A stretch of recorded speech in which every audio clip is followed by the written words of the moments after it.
Thank you very much. Thank you. Well, thank you, President Powers, Provost Fenves, deans, members of the faculty, family and friends, and most importantly, the class of 2014. It is indeed an honor for me to be here tonight. It's been almost 37 years to the day that I graduated from UT. I remember a lot of things about that day. I remember I had a throbbing headache from a party the night before.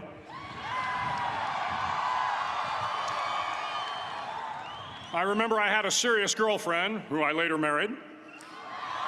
That's important to remember, by the way. And I remember I was getting commissioned in the Navy that day. But of all the things I remember, I don't have a clue who the commencement speaker was, and I certainly don't remember anything they said.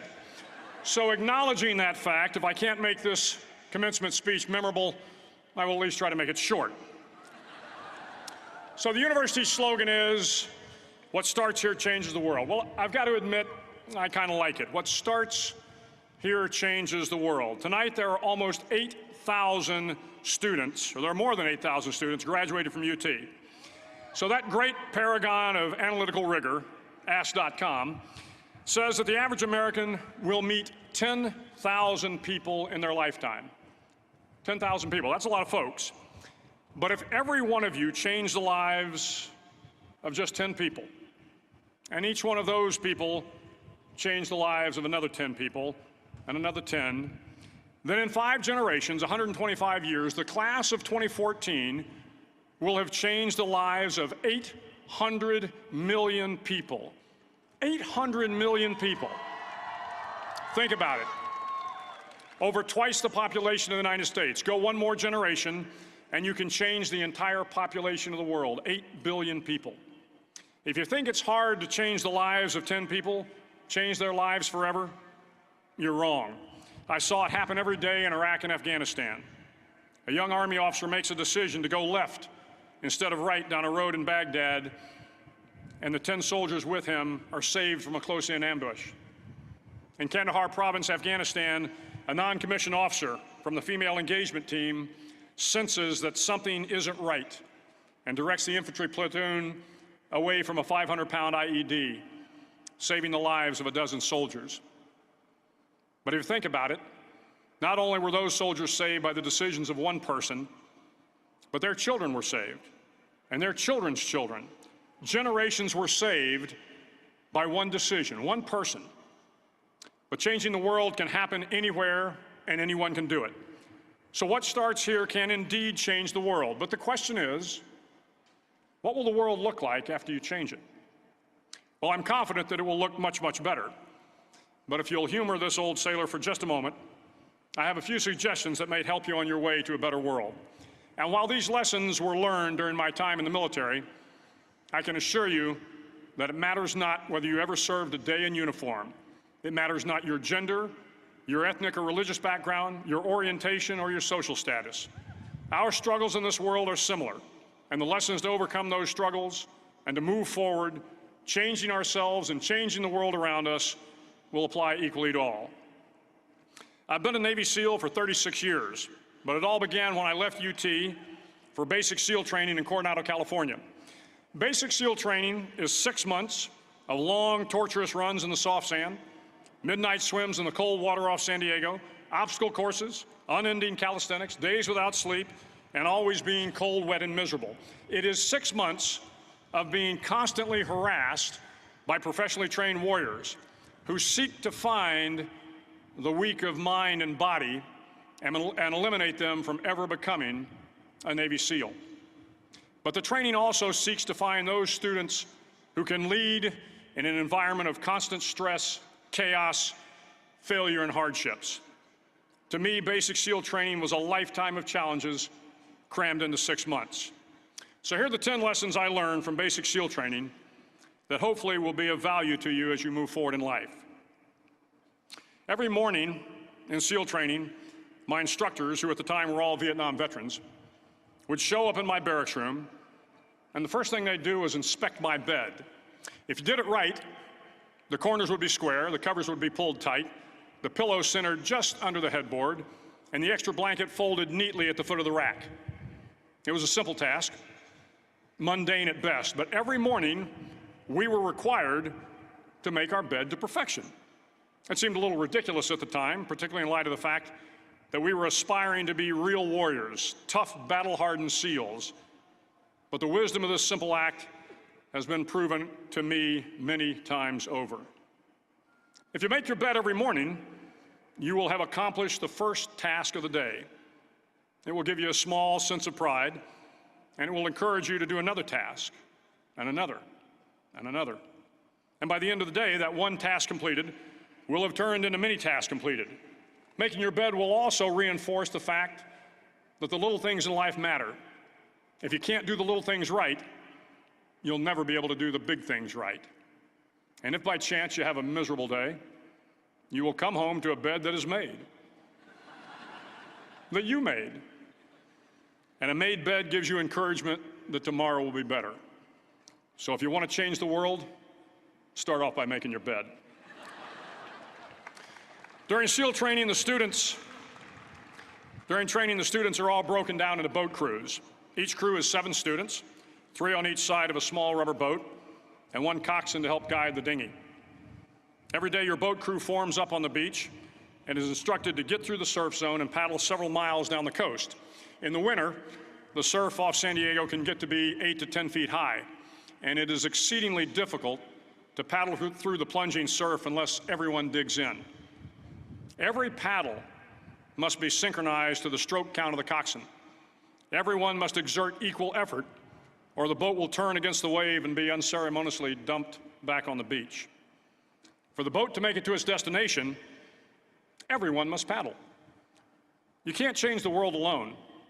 You will need some help. And to truly get from your starting point to your destination takes friends, colleagues, the goodwill of strangers, and a strong coxswain to guide you.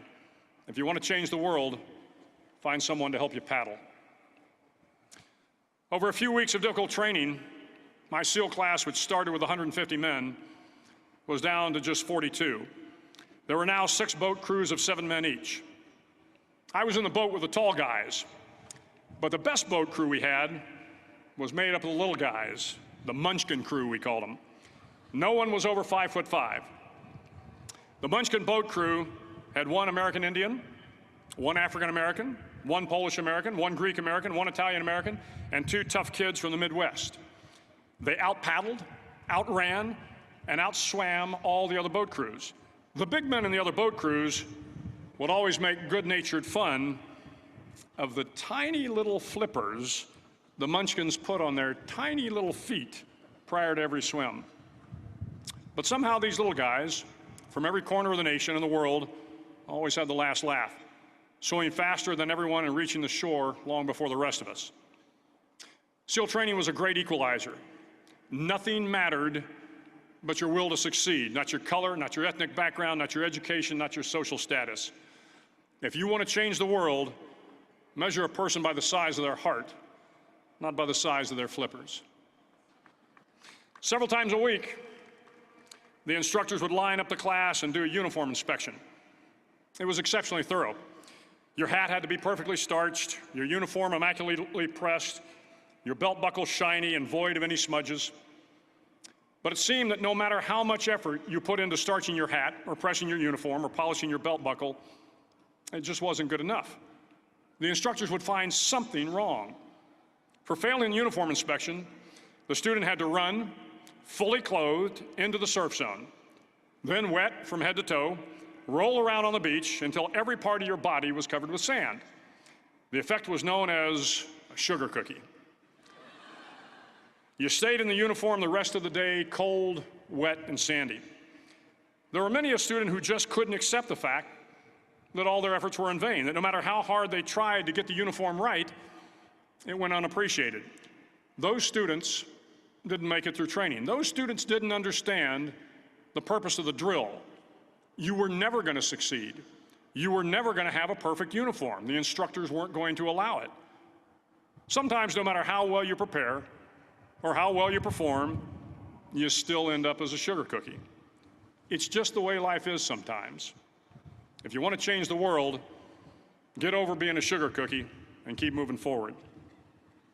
Every day during training, you were challenged with multiple physical events: long runs, long swims, obstacle courses, hours of calisthenics, something designed to test your mettle. Every event had standards, times you had to meet. If you failed to meet those times, those standards, your name was posted on a list, and at the end of the day, those on the list were invited to a circus. A circus was 2 hours of additional calisthenics, designed to wear you down, to break your spirit, to force you to quit. No one wanted a circus. A circus meant that for that day, you didn't measure up. A circus meant more fatigue, and more fatigue meant that the following day would be more difficult, and more circuses were likely. But at some time during SEAL training, everyone made the circus list. But an interesting thing happened to those who were constantly on the list. Over time, those students who did 2 hours of extra calisthenics got stronger and stronger. The pain of the circuses built inner strength and physical resiliency. Life is filled with circuses. You will fail. You will likely fail often. It will be painful. It will be discouraging. At times, it will test you to your very core. But if you want to change the world, don't be afraid of the circuses. At least twice a week, the trainees were required to run the obstacle course. The obstacle course contained 25 obstacles, including a 10-foot wall, a 30-foot cargo net, a barbed wire crawl, to name a few. But the most challenging obstacle was the slide for life. It had a 3-level, 30-foot tower at one end and a 1-level tower at the other. In between was a 200-foot long rope. You had to climb the 3-tiered tower, and once at the top, you grabbed the rope, swung underneath the rope, and pulled yourself hand over hand until you got to the other end. The record for the obstacle course had stood for years when my class began in 1977. The record seemed unbeatable until one day a student decided to go down the slide for life head first. Instead of swinging his body underneath the rope and inching his way down, he bravely mounted the top of the rope and thrust himself forward. It was a dangerous move, seemingly foolish and fraught with risk. Failure could mean injury and being dropped from the course. Without hesitation, the student slid down the rope perilously fast. Instead of several minutes, it only took him half that time. And by the end of the course, he had broken the record. If you want to change the world, sometimes you have to slide down the obstacles head first. During the land warfare phase of training, the students are flown out to San Clemente Island, which lies off the coast of San Diego. The waters off San Clemente are a breeding ground for the great white sharks. To pass SEAL training, there are a series of long swims that must be completed. One is the night swim. Before the swim, the instructors joyfully brief the students on all the species of sharks that inhabit the waters off San Clemente. They assure you, however, that no student has ever been eaten by a shark, at least not that they can remember. But you are also taught that if a shark begins to circle your position, stand your ground. Do not swim away. Do not act afraid. And if the shark, hungry for a midnight snack, darts towards you, then summons up all your strength and punch him in the snout, and he will turn and swim away. There are a lot of sharks in the world. If you hope to complete the swim, you will have to deal with them. So if you want to change the world, don't back down from the sharks. As Navy SEALs, one of our jobs is to conduct underwater attacks against enemy shipping.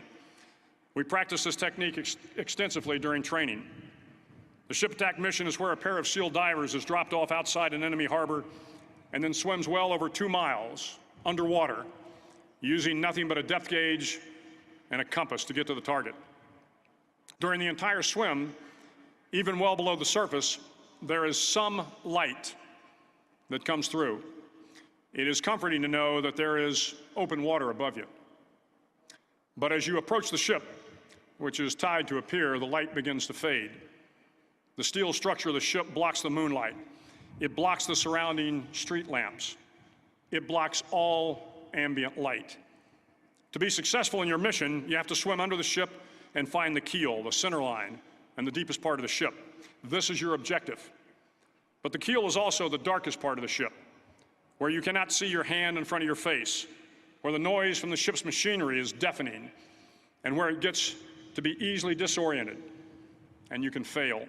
Every SEAL knows that under the keel, at that darkest moment of the mission, is a time when you need to be calm, when you must be calm, when you must be composed, when all your tactical skills, your physical power, and your inner strength must be brought to bear. If you want to change the world, you must be your very best in the darkest moments.